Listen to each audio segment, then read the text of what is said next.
Hello বন্ধুরা, কেমন আছো সবাই? আশা করি খুব ভালো আছো। আর আমি কিন্তু খুব ভালো আছি। তো বন্ধুরা, চলে এলাম নতুন আরেকটা ভিডিও নিয়ে।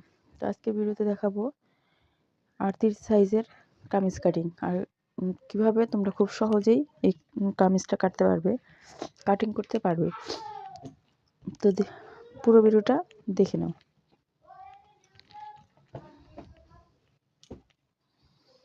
এটা হলো ওড়নার কাপড়।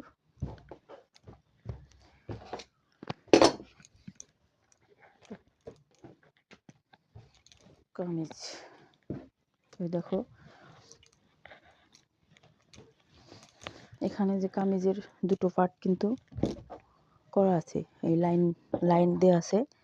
এখান থেকে পার্টটা আলাদা করে নিতে হবে। তো আমি আলাদা করে নিচ্ছি।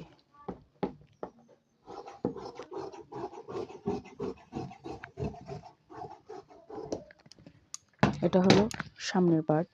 তো যেহেতু গলার ডিজাইনটা করা আছে, তো তাহলে গলার ডিজাইন করা থাকলে বুঝতে হবে যে এটা সামনের পার্ট। তো এটা সামনের পার্ট, আর এটা পিছনের পার্ট। আর পিছনের পার্টের সাথে হাতার পার্টটাও দেওয়া আছে। হাতার পার্টটা এভাবে দাগ টেনে লাইন দেওয়া আছে যে এখান থেকে আলাদা করতে হবে। তো আমি এটাও আলাদা করে নিচ্ছি।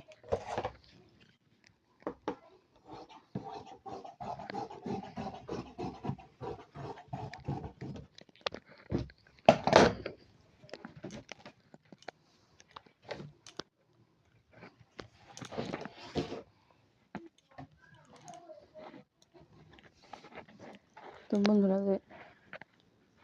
ব্লাউজ কাটতে গেলে যেমন পিছনের পাটটাকে কাটতে হয়, কামিজ কাটার ক্ষেত্রে ওরকম কোনো নিয়ম নেই। তোমরা যে কোনো চাইলে যে কোনো পাটটা কেটে নিতে পারো। তো আমি এখানে পিছনের পাটটাই কেটে নিচ্ছি। আর যেহেতু এটাই না, মানে গজ কাপড়ের কামিজ না, সেহেতু 4 ভাঁজে কাটা যাবে না। তো গজ কাপড়ের কামিজ যদি কাটো, গজ কাপড় দিয়ে যদি কেউ কামিজ বানাতে দেয়, তো যদি তোমরা গজ কাপড়ের কামিজ কাটো, তাহলে সেই ক্ষেত্রে 4 ভাঁজে দুটো পাটি বের করতে পারবে। এটা দুই পাট, মানে 4 ভাঁজে ইচ্ছা করলে 4 ভাঁজে কাটা যাবে, কিন্তু যেহেতু গলা কাজটা করা আছে, তাই 4 ভাঁজে বের না করে দুই পাট আলাদা আলাদা কাটলে ভালো হয়। তো আমিও 2 পাট আলাদা আলাদা করেই কাটছি।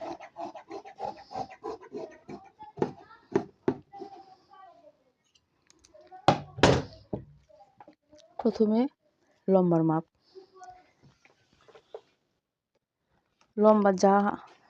যতটুকু লম্বা তার থেকে 2 ইঞ্চি বেশি নিতে হবে। তো আমার লম্বার কোনো মাপ নিতে হবে না, যতটুকু কাপড় আছে আমার ততটুকুই লাগবে, মানে সেলাই করার পর যতটুকু থাকবে ততটুকুই। তো তোমরা লম্বার মাপ মানে যা থাকবে তার চেয়ে 2 ইঞ্চি বেশি নেবে। কামিজ 38 সাইজের কামিজ, যেহেতু গলার মাপটা 2.5 না নিয়ে এখানে 3.5 নিতে হবে। 3.5।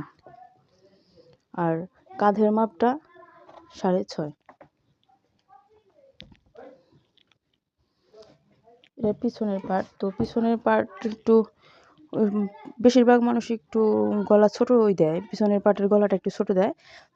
তো আর অনেকে একটু বড় দেয় যদি ফিতা দেয়। তো এই কামিজটা একটু ফিতা হবে, তাই গলাটা সামান্য একটু বড় হবে। গলার লম্বাটা আমি 7 নিলাম। তো তোমাদের ইচ্ছা মতো তোমরা গলার লম্বাটা নিতে পারো, 7ও নিতে পারো, চাইলে এর চেয়ে কমও নিতে পারো।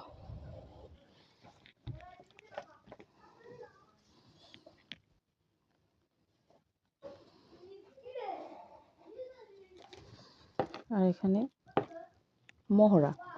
মহড়ার মাপ, যেহেতু কাঁধের মাপটা আমি 6.5 নিয়েছি, সেই হিসাবে মহড়ার মাপটা 7 হবে। কিন্তু আমি এখানে 7 নেব না, কারণ বেশি লুজ নেবে না, তো একটু লুজ ফিটিং আর কি। সেই জন্য আমি মহড়ার মাপটাও 6.5 নেব। তোমরা চাইলে এখানে 7ও নিতে পারো বা 6.5ও নিতে পারো, সেটা তোমাদের ইচ্ছা।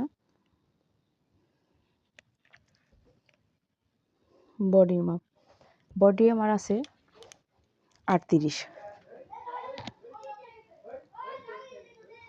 38-এর সাথে 2 যোগ করব তাহলে 40, আর 40-এ 4 দিয়ে ভাগ করলে হয় 10 ইঞ্চি। তো আমি এখানে 10 ইঞ্চি নেব। তো এখানে বডির যে মাপ, তার বডির থেকে নিচের দিকে, বডি থেকে নিচের দিকে 7 ইঞ্চিতে একটা মার্ক, আর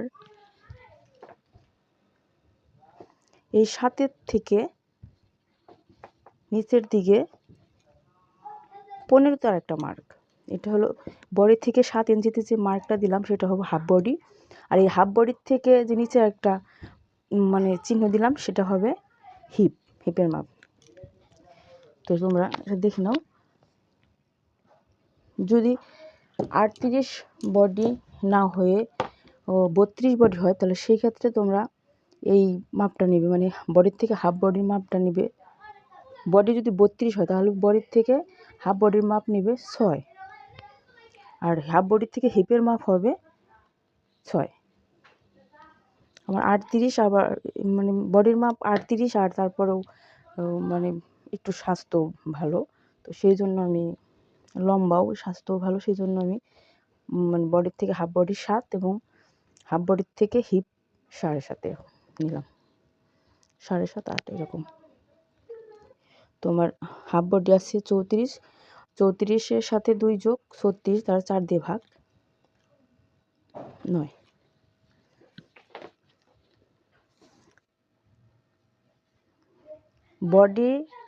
বডি আছে 38, তো বডির সাথে অনেকের ক্ষেত্রেই বডি আর হিপের মাপটা একই রকম হয়। যেমন বডি যদি 38 থাকে তো হিপও 38ই থাকে। তো আমার ক্ষেত্রে আবার অনেকেরই কিন্তু হিপটা একটু বেশি হয়। যাই হোক, সে একটু বেশি যদি হয় তো সেভাবেই তোমরা হিপটাও, মানে বডি হাফ বডি যেভাবে ভাঙিয়ে দিলাম ঠিক ওইভাবেই হিপের মাপটাও তোমরা বের করে নেবে।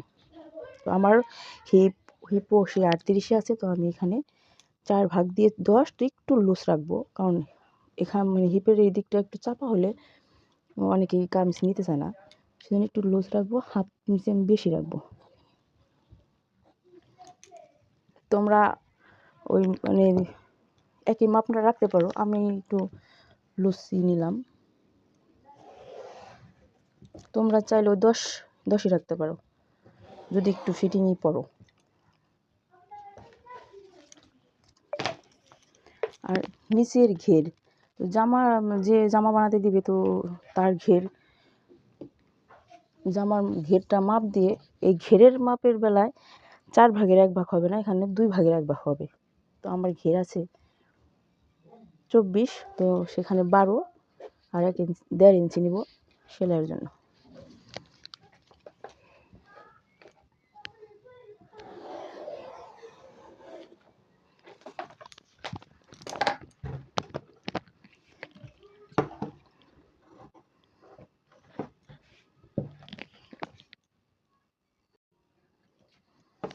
এবার কাটিংটা করে নেব।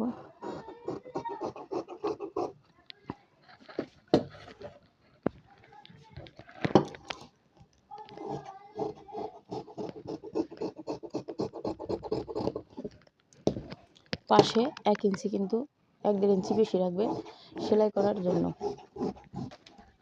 যারা নতুন কাজ শিখছো তাদের জন্য 1 ইঞ্চি, আর যারা পুরাতন মানে অনেক দিন ধরে কাজ করো তাদের জন্য হাফ ইঞ্চি রাখলেই হয়ে যাবে।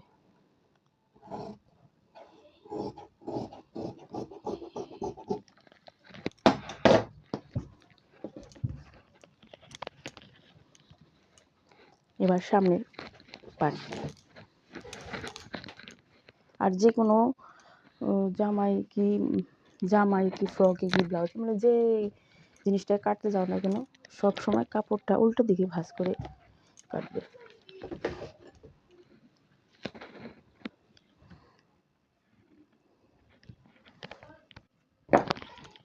যদি এটার গলার ডিজাইন করা আছে, এখানে মানে কলার গলা দিলে ডিজাইনটার সাথে মিলতো, কিন্তু কলার গলা তো হবে না, এখানে গোল গলাই হবে।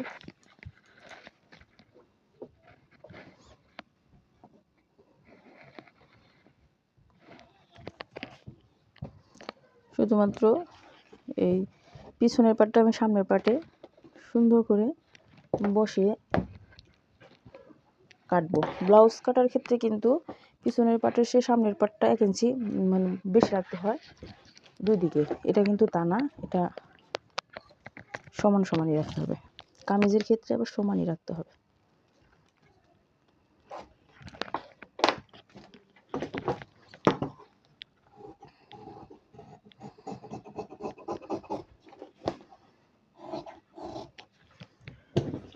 তো বন্ধুরা, ভিডিওটি কেমন লাগলো?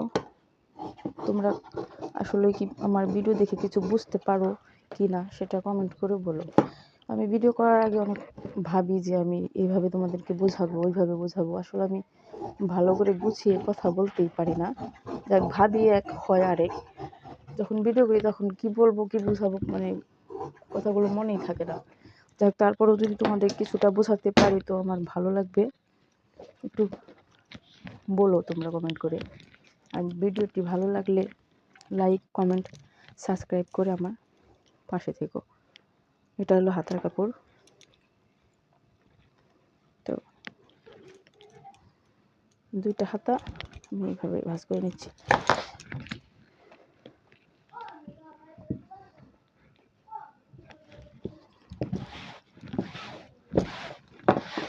আর কাপড় মানে কাপড় যে কোনো কাপড়ই কাটার আগে তোমরা একটু আয়রন করে নেবে, তাহলে কাটতে সুবিধা হয়। তো আমার আয়রনটা একটু সমস্যা হয়েছে, তাই আমি আয়রন করতে পারিনি। তোমরা আয়রনটা করে নিও, কাপড় এরকম কুচকাইয়ে থাকবে না, তো কাটার জন্য খুব ভালো হবে। হাতার লম্বা 16, তো 1.5 ইঞ্চি বেশি নিয়েছি। আর মানে যে সেপ ডাউনটা হবে সেখানে 3-এর এখানে একটা দাগ টেনে নিয়েছি। আর মোহরি হবে 11, 2 ভাগের 1 ভাগ, 5.5, এখানে 5.5। তো এখানে 1.5 ইঞ্চি কিন্তু বেশি। আমি মানে আমার হাতার কাটিংটা আমার চ্যানেলে দেওয়া আছে, তোমরা যদি বুঝতে না পারো তাহলে সেখান থেকে দেখে নিও। যে আমি ওই হাতার কাটিংয়ের ওই ভিডিওতে বলেছিলাম যে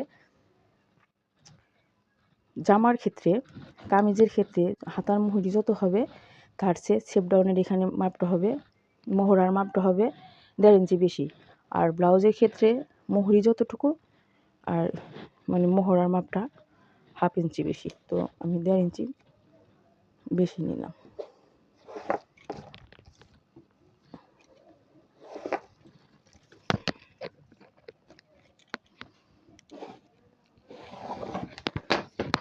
বন্ধুরা, তো যদি ভিডিওটা দেখে একটু উপকৃত হও তাহলে অবশ্যই কমেন্ট করো। আর আজকে আমাদের এখানেই, তোমরা সবাই ভালো থেকো। টাটা।